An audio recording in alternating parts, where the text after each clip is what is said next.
I've been living abroad using my husband's savings. I also bought a luxury car worth $10 million. The sister-in-law who appeared at my brother's memorial service boasted in front of our parents and relatives. I'm going to live on life insurance and survivor benefits from now on. I couldn't help but laugh at my brother's wife, who said this with a triumphant look.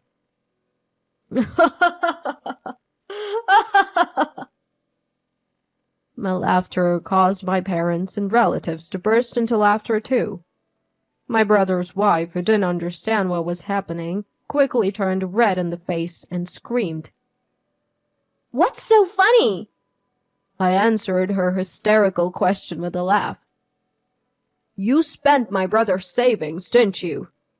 "My condolences." "What?" I told my brother's wife the truth, who knew nothing.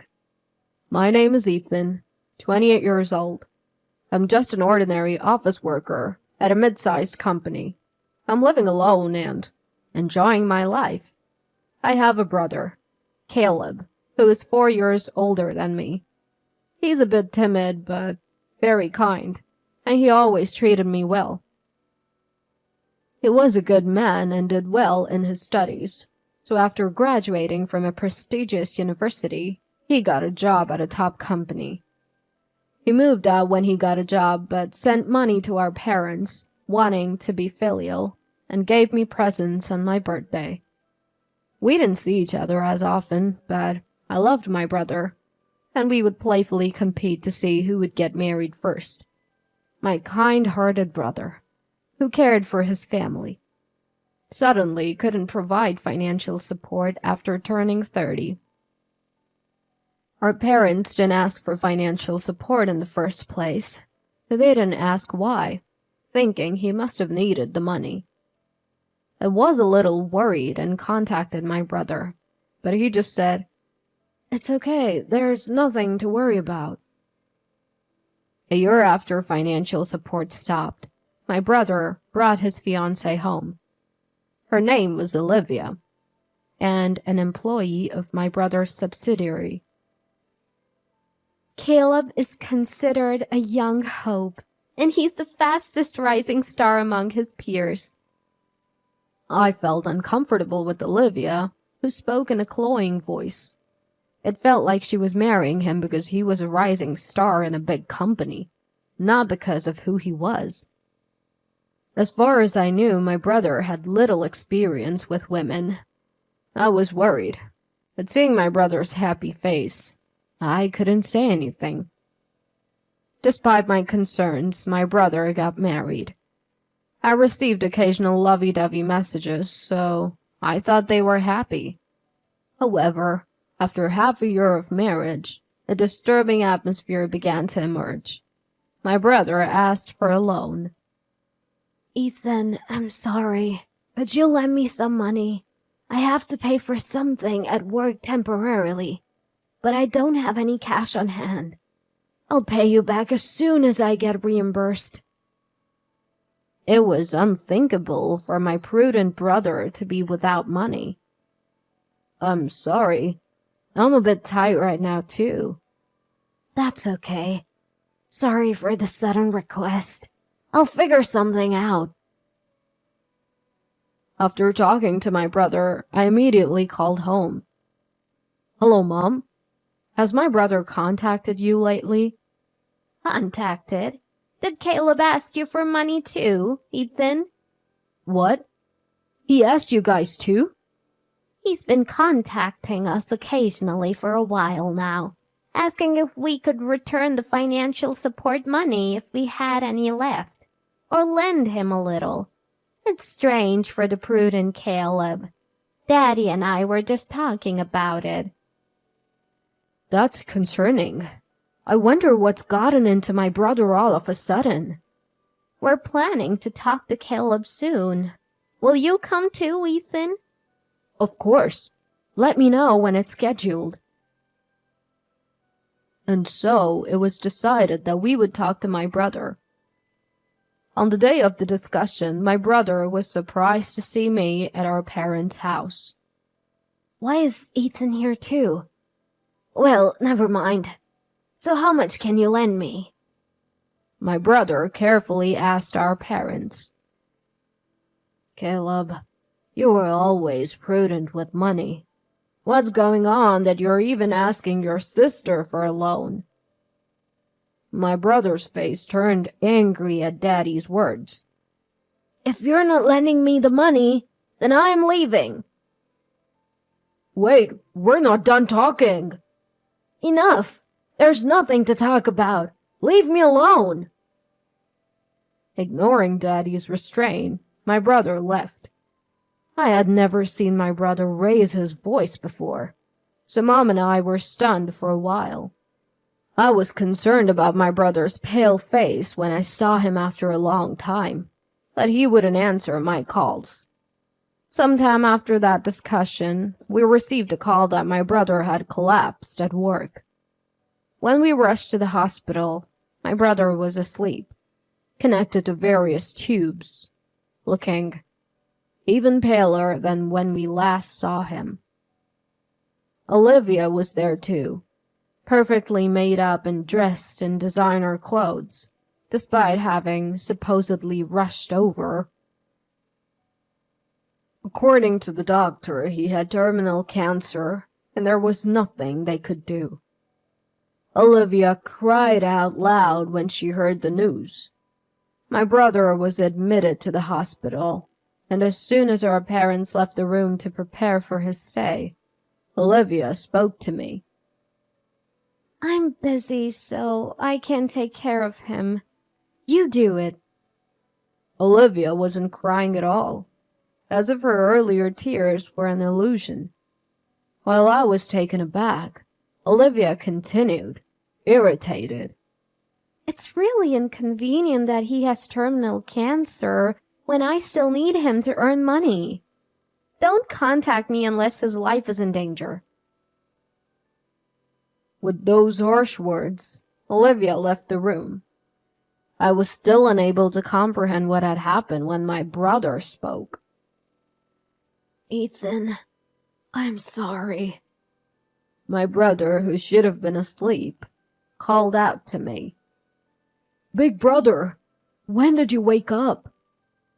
When Daddy and the others left. That's Olivia's true nature.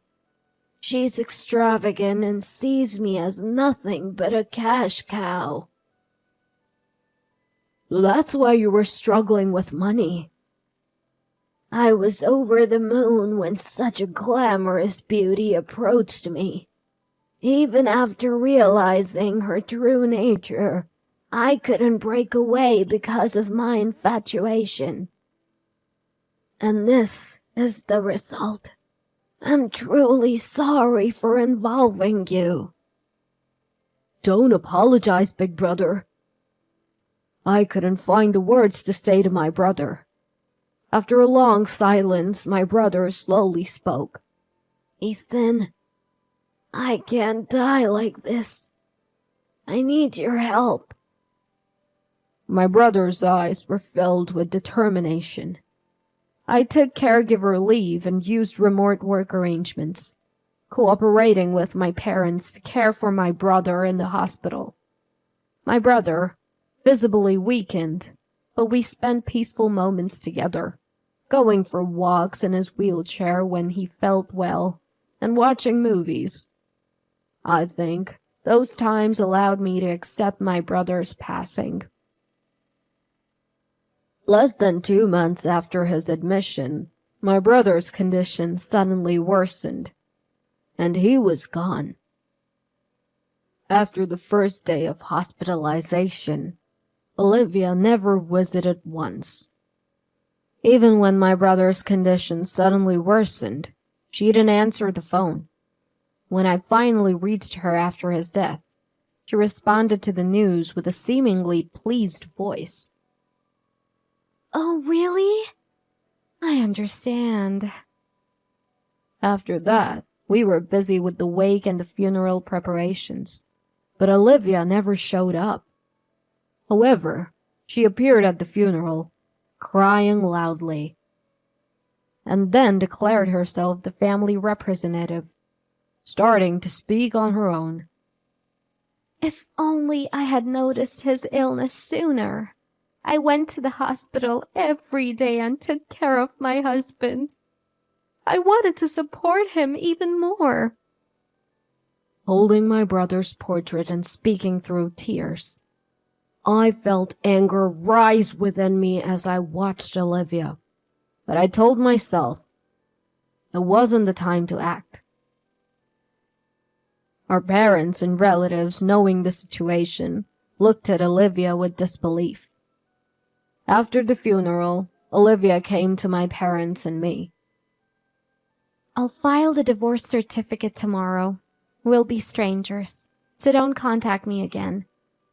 Handle the ashes and grave as you please. It's none of my concern now, but all of my husband's inheritance is mine, so don't try to take it. Olivia said what she wanted and quickly left. My parents and I were more dumbfounded than angry. Just a little more patience, Daddy muttered, and Mommy and I nodded.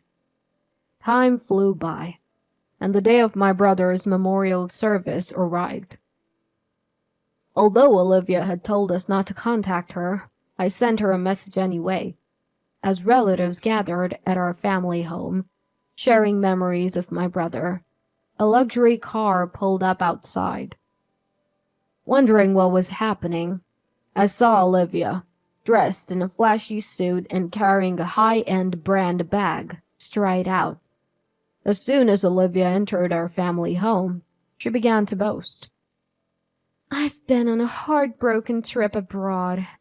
First-class flights and luxury hotels were amazing. I made a clearly displeased face, but Olivia continued, oblivious. He always told me to save money because he had none, but he was secretly saving. I used all of that savings to buy that car, a $10 million luxury car. You must be jealous. Olivia, what are you here for today? If you want to boast, do it elsewhere, Mom said calmly and emotionlessly. Oh, Ethan was the one who contacted me, even though I told him not to. Olivia glanced at me but quickly looked back at Mom. Well, I have some business too. I'm planning to live on survivor benefits and life insurance, but I need various documents for the application. I'd like you to prepare them for me. Olivia said this with a triumphant expression, trying to hand Mom a paper with instructions for the insurance application. What a selfish woman. She told us not to get involved with her, yet she tries to use us when it suits her. I was filled with anger, but contrary to my emotions, laughter welled up.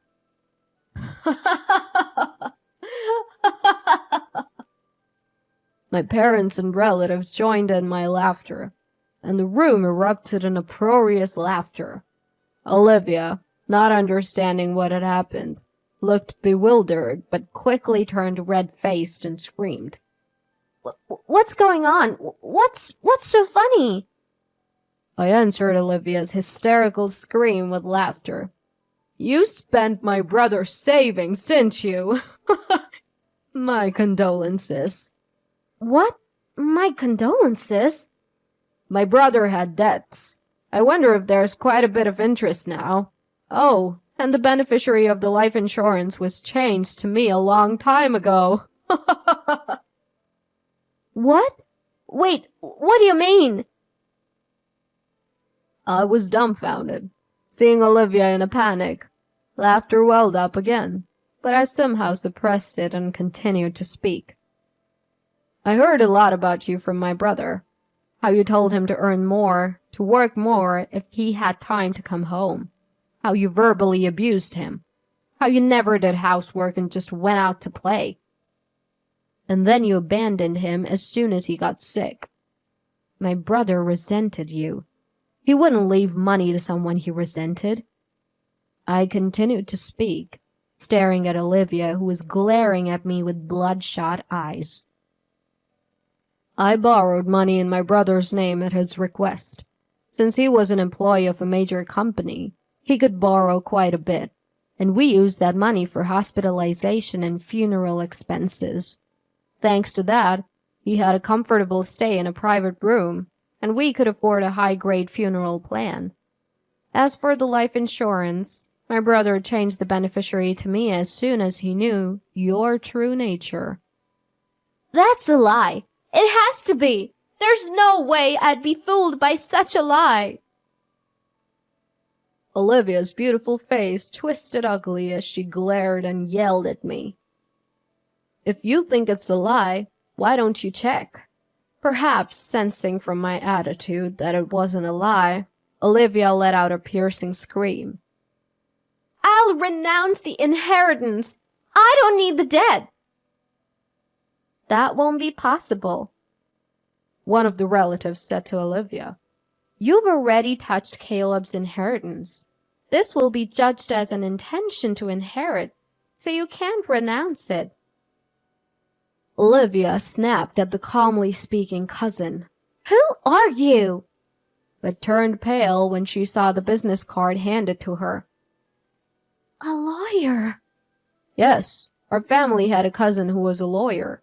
My brother had been in contact with the lawyer cousin, intending to make Olivia touch his inheritance before she knew about the debt. It seemed he had thought a lot about the timing of the debt.